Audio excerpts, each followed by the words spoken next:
Oh my God. Yeah, how are you? How's that? Look at that sunny background. It's pretty, isn't it? It's gorgeous. It's how amazing. So let's wait for a couple more people to join us. It's How's your day been? So, thank you for helping me this morning. I was in a right old panic, oh yeah. but fortunately, my daughters came to the rescue and sorted out the technical aspects of the Instagram. Very, very good. I guess with these talks, we're all having to turn our home into studio into studio. So it's happening everywhere, isn't it? I think everybody's converting all sorts of aspects of their life, not just their physical environment, but I think emotionally and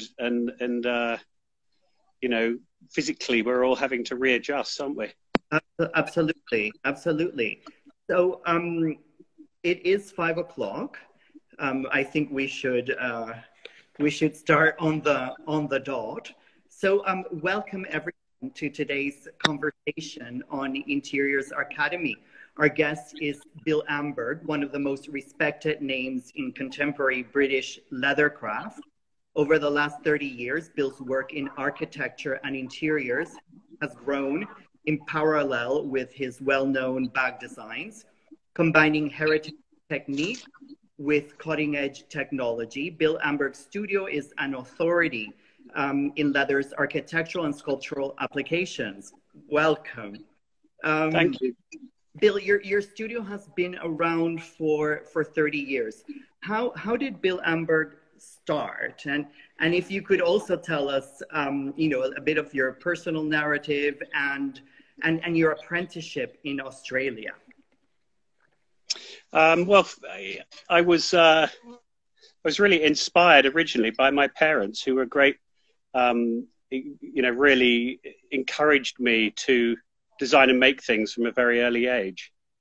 And I think that, coupled with living so close to Northampton, which was a leather town principally. I mean, it's obviously the town where some of the finest shoes in the world are made.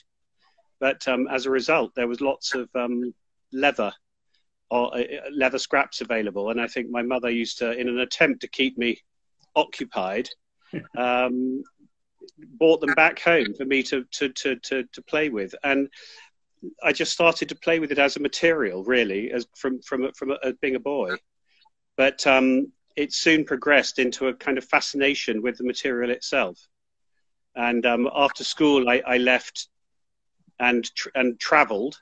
Mm-hmm. And during my travels, the skills that I'd picked up in leatherwork became extremely useful, and I was able to develop them quite considerably. And as I sort of passed from town to town, ending up in Adelaide. And in Adelaide, I was blessed, really, to meet this extraordinary woman called Gay Wilson, who was a fantastic craftswoman. And I had an apprenticeship with her for over a year. And she really taught me quite vigorously the binding principles of leatherworking and the craft itself in terms of hand stitching and treatment of the material. But she was also very instrumental in encouraging a freedom with the material as well, and encompassing all of the different aspects of it. I mean, leatherworking is a curious craft because it's quite siloed historically. I mean, if you imagine that you have upholstery, bookbinding, saddlery, case making, shoe making, I mean, all of these things are all different leather crafts. But she was very interested in all of it. And I think that really prompted my curiosity and sort of opened the doors to lots of different avenues with it as a material and what the potential of it is. And as your studio developed, what do you think makes Bill Amberg Studio unique in your segment of the market? I understand, and following from what you said about your experience, that you employ people from all aspects of leather making and then cross-train them. Tell us a little bit more about that. Yeah, I mean, I started, when I came back to England in 1984, I started primarily making bags. As I left Australia, I had been doing sort of sculpted leather jewelry. Bear in mind, it was the early 80s, so those kind of things were allowed then. Maybe they're coming back. Yeah, who knows? I hope so. But I realized I wasn't going to be able to make a living out of that. But bags were the kind of obvious development. And slowly people started to join me, or I worked with people, and I was able to employ people to build, you know, and help me. But I also traveled to Japan a lot. And I was quite inspired by Sora Yanagi and the sort of craft-based industries of Japan. And that really, the sort of, yeah, I was, the way of working with your hands to build a design. So get something on the bench as quickly as possible and then develop it in the process of making. And that's been really formative. And I still hold with that very strongly in terms of keeping the workshop at the center of the design studio. So the designers start things in 3D quite quickly. I mean, obviously the process evolves through pencil sketching and then onto computers and then builds up, as you would imagine, any designs being developed. But we do have the ability to process things on the bench quite quickly. So the 3D development is crucial to how things result. And also the craftsmen themselves are instrumental in that process. And I think that's also important in the way we work as designers, involving the craftsmen and allowing them the freedom to develop and change designs as they evolve. And I think you end up with a much more beautiful and interesting thing as a result of that. And also, as you say, they're cross-trained. So we always have an upholsterer, we always have a case maker, we have a saddler, and people come from these different backgrounds and they all bring something different to how we work. And then once they... Sorry. How does that cross training and varied skills spark original ideas? The cross training is really important because it's, you know, it's no good having one hand stitcher or one person who's good at molding or one person who's good with hand dyeing. Everybody has to be as good as each other. So the process of training, cross-training internally is really important. And that really, you know, that helps. The skill levels that I've got at work are really, really wonderful. I mean, I am so lucky to have the team that we have. They're super, super skilled. And really there is no idea or task or concept that we can't, you know, put together in the studio. And as an expert in your field, what do collaborations with external designers allow you to achieve? Because you collaborate with, you know, with a range of well-known designers. Yeah, I think that we have become experts in a particular material. We have really focused on one material and really understand all aspects of it. And that, I think, attracts other experts. And the natural curiosity, I think, is, you know, so one thing leads to another. You know, we've been working with Faye Toogood. We work with Tom Dixon. We're working with Heatherwick. We do a lot of stuff with David Chipperfield, and we can answer their questions.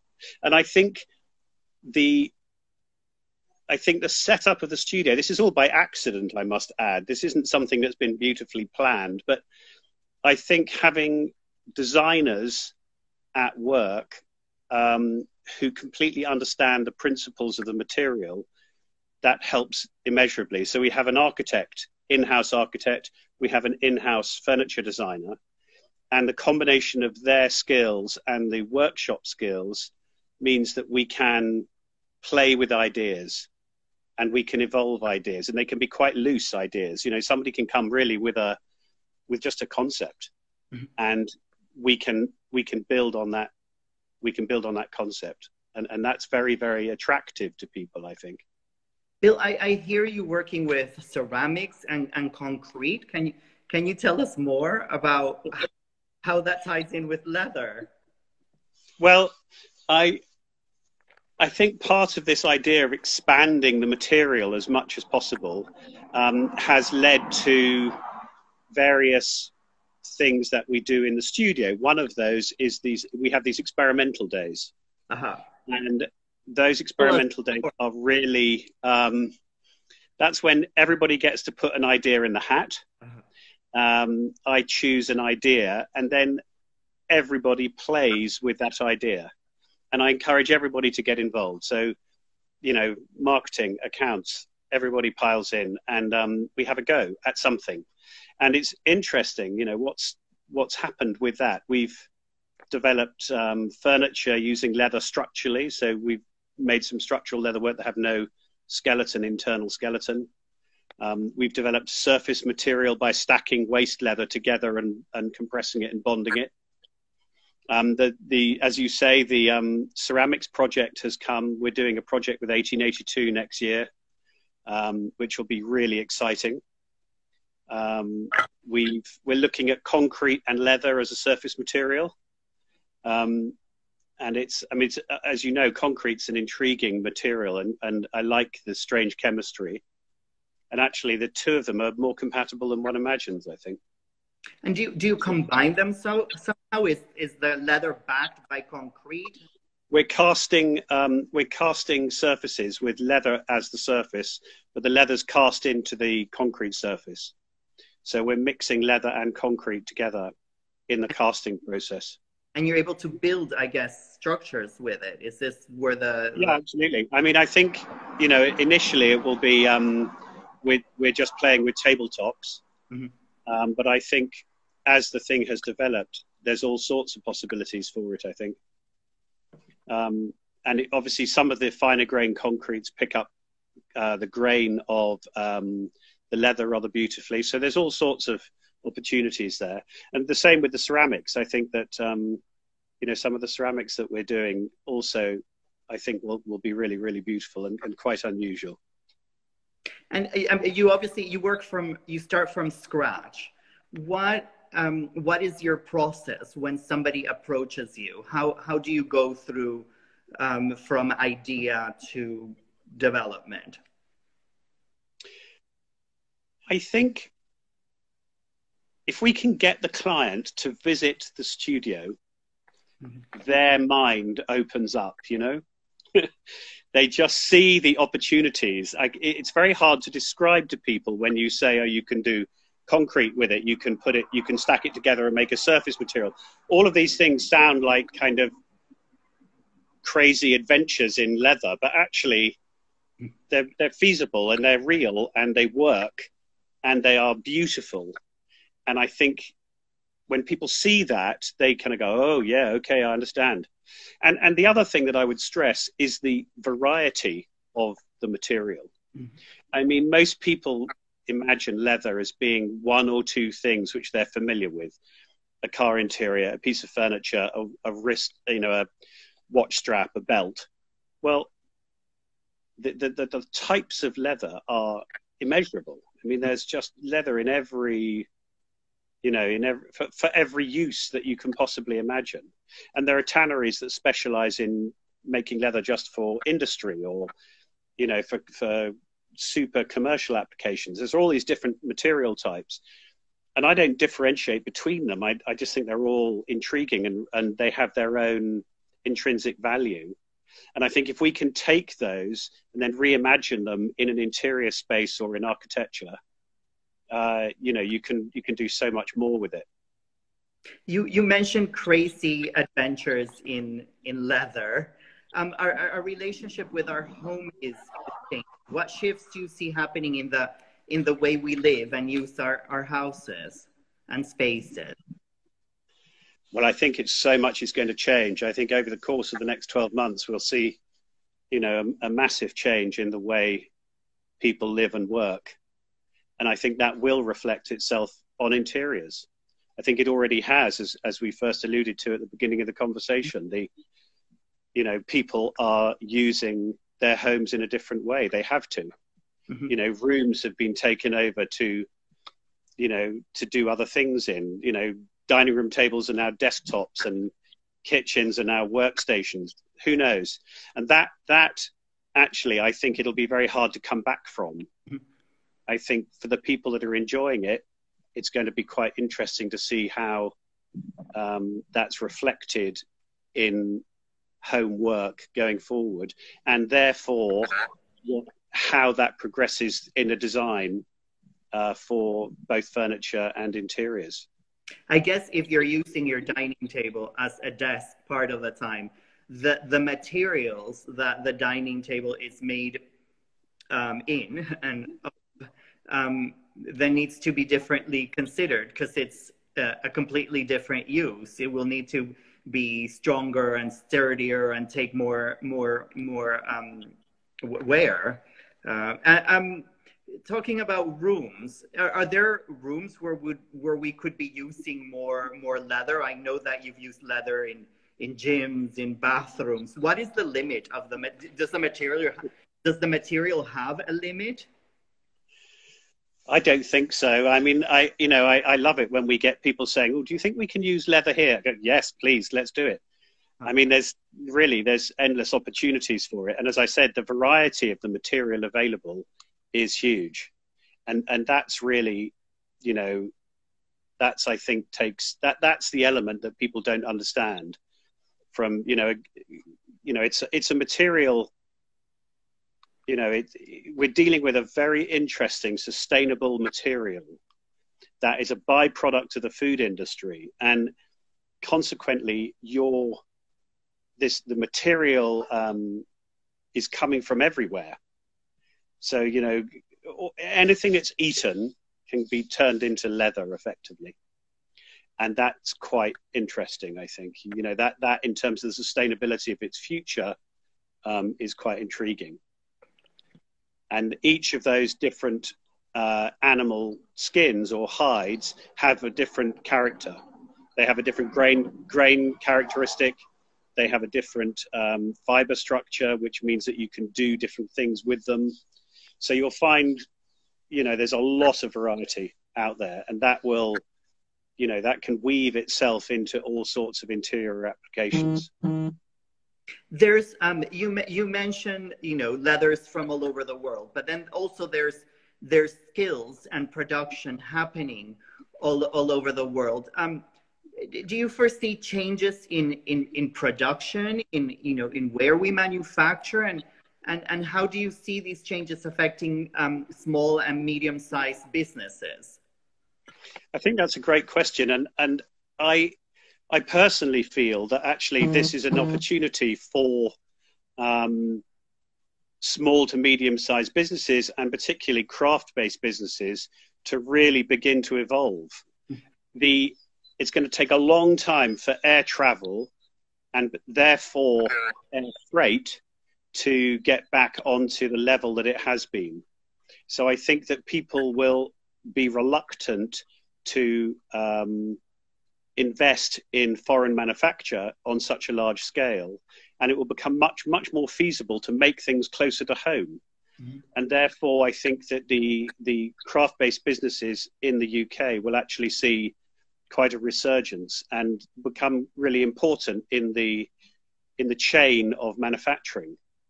So yeah, I'm quite excited for it. I think it'll be interesting to see what will happen. I mean, you know, the freight industry is decimated at the moment. It's not coming back anytime soon. And when it comes to production in the UK, do we still have those skills available, or do we need to rediscover them? Are they being lost? You know, how well placed are we to to face this future where we will demand manufacturing more locally? I think, you know, there's a lot of interesting spaces becoming available around the UK. I mean, I'm a trustee at Cockpit Arts, which is a really vigorous environment for craft-based businesses. And you see them springing up all over the UK. And I think that that is great news for everybody. You know, the space requirement is going to ease and become easier to find space to work, I hope, because that has been a real issue, I think. But yeah, we'll see. I mean, it's going to be most intriguing to see what happens over the course of the next 12 months, I think. And as we assess what we spend our money on, why do you think British design is worth it? I think that we're a curious nation. You know, we have curiosity. We spread ourselves widely, you know, intellectually, and I think that's shows in our design. We're much more eclectic in how we work and how we feel. I mean, we've been doing a printed leather project with Moore and Giles in America, and that's been really intriguing because we've been working with a lot of different designers from around the world to develop designs for printing on leather, and just seeing how everybody comes to it from a different angle. And it is, you know, there is definitely an English aesthetic, I think, and I think that that's you know, it's a bridge between Scandinavia and Europe. I think that's where we sit. You know, we have a little bit of this Nordic vibe, design aesthetic, but we also understand Italy and we understand sunshine. And those two things make for a curious mixture. And I mean, I guess aesthetic is important, but I mean, to end the talk, obviously, we also offer technology and know-how as well in order to deliver those aesthetic requirements. What do you enjoy most to end the conversation about experimenting with leather? That's I mean, I love technology. I'm intrigued. I don't understand it, but I love it. I love the potential of it, and I'm in awe of people who can harness it well. And fortunately, some of those people work with me, and that's great. Thank you. But that kind of, you know, the you know, even in the leather world, over the course of the last 15 years, technology's had a massive impact. The printing that we've developed took 3 years to develop. So we spent a lot of time just working with a tannery and working with a printer, looking at the chemistry of inks and looking at the substrate, the tannage, the raw tannage of the material, to make the two bond together. And that in itself has been a fantastic journey, just to work with chemists and work with tanners and understand the technology available to us. And then now to be able to produce a printed whole hide is, you know, there's nothing else like it in the world. It's extraordinary. And what would you say to designers out there who are looking to use leather in their projects, or people who are looking to use more leather in their homes? What insight would you like to leave them with? Well, I think it's key. It does have some very significant key properties. Firstly, it's sustainable. It's a byproduct. It's repairable. So in terms of a circular economy, it has incredible durability. You can repair leather long into the future. It's very tactile. So do look at it for touch points in a room. It's very durable. So where you have high traffic or high wear, it's also extremely suitable. It's naturally fire retardant. which is most unusual in any material. It has an extraordinary thermal property, so it's very warm. So even for walls and floors, it works very well. It wears so beautifully. The more you use it, the better it gets. And again, you can't say that for many materials. Yeah. So I think it's, you know, it has lots of applications. Well, it sounds like an incredibly modern material that we should continue exploring and rediscovering. And I would like to thank you for your time this afternoon and for being so inspired to all of us. So thank you. Thank everyone for joining us today on Interiors Academy. And we look forward to you soon. Our next conversation is on Thursday afternoon. Have a good rest of the day, Bill, and thank you. Emilio, thank you very much indeed. Really, really nice. And I hope you have a lovely day. Thank you. Thank you.